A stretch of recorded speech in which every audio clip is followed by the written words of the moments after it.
ჩვენ პირველ რიგში უნდა ვაღიაროთ ჩვენი დანაშაულები და ჩვენი შეცდომები რა და ყველაფერი ერთმნიშვნელოვნად რუსებს არ გადავაბრალოთ რა. თუნდაც მხედველობაში მაქვს აი აფხაზეთის საკითხი ხო? გინდაც თბილისში კანონიერი ხელისუფლების დამხობის საკითხი ხო? ეს ხო ჩვენ გავაკეთეთ. რა მნიშვნელობა აქვს ვინ ჩაგვაწვეთა თუ ჩამოგვაწვეთა და დაგვაგოიმა თუ ეს ხო ჩვენ გავაკეთეთ არა? მე ძალიან ნანობ დღეს, როდესაც ამაში მონაწილეობდი. ხო და აი მეორე კიდე ხა წარმოიდგინეთ, აი შევარდი აფხაზეთში. ხო შენ შევარდი, ხო? კი შეიძლება რუსეთის წისქვილზე დაასხე წყალი, მაგრამ შენ გააკეთე ხო ეს ამბავი რა? შენ ხო და აი ეს შეცდომები ხა ეს განაშაულები რაც აგვაქვს, ეს თუ არა ვაღიარეთ ჩვენ და ყველაფერს ხელი ვიშვირეთ, ისიმისი ბრალია ის, რუსების ბრალია ის, სომხების ბრალია ის, იმის და შენი ბრალი არაფერი არ არის. სულ ესე დაგვემართება ჩვენ რა. დიდ ბუნევნობა საჭიროს ილიას საყვარელი სიტყვა რომ ეს აღიარო. ეს დიდ ბუნებოვანი ხალხი ცოტა გვყავს საზოგადოებაში. არა ხო და ესეა ეხა წარმოიდგინეთ 6 თვის მოსული პრეზიდენტი 9 თვეში ომი დაუწყდა. არა გასაგებია იქ მე არ ვიძახი იმას რომ დაუშვათ კომპრომისები ვიყავი. არა ორივე მხარე ისეთი იყო გასაგებია ეს მხარე პუჩი გააკეთა და არ უნდა გაეკეთებინა. მაგრამ ეს მხარეც პრეზიდენტია, ხელისუფლებაა. ამდენი ხალხი რო გიპირისპირდება ესეთ მოკლე ვადაში რაღაცა ხდება ეთყობა ხო? ნუ ანუ მე რას ვიძახი და დემოკრატია გქონდა. ხო, ანუ მე რას ვიძახი რომ სწავლობდით ყველანი დემოკრატიას. ხო, ერთად და ნუ მე უფრო გახალხდა ესენიც არ უთმობდნენ, ისინიც არ უთმობდნენ. აი არავინ კომპრომისის ზებნა არ დაიწყო. აი ეს იყო ეს ჩვენ დაგვემართა ხო, ეს სხვა არ დაემართა რა.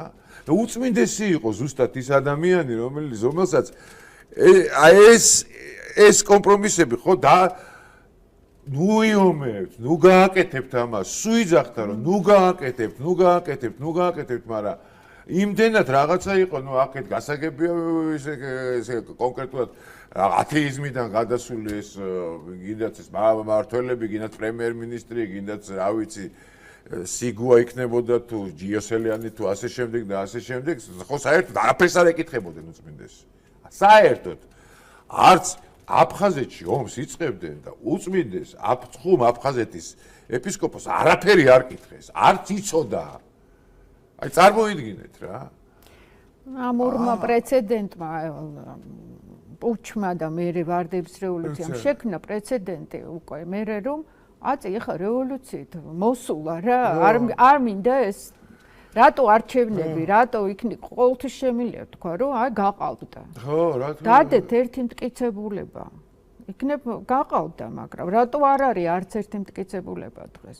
მარტო ეს აწუხებს ოპოზიციას. სხვა ხელი არაფერში არ ეშლებათ. იცხოვრე დატკბის ცხოვრებით, ნუ ხარ შენი საუკეთესო წლები კუჭაში, ღრიალში გატარებული. კარგავ დროს რა. აი იმიტომ რომ აი თვითკრიტიკულობა გვაკლია ძალიან რა და ჩვენ თავის შეხედვა გვერდიდან რა და რა თქმა უნდა იმის ყველაფრის მონანიება დაუშვათ ან ბოდიშის მოხდა საკუთარ თავთან მაინც რომ რაღაცაში დამნაშავე რაღაცაში არასწორი ვიყავი რა.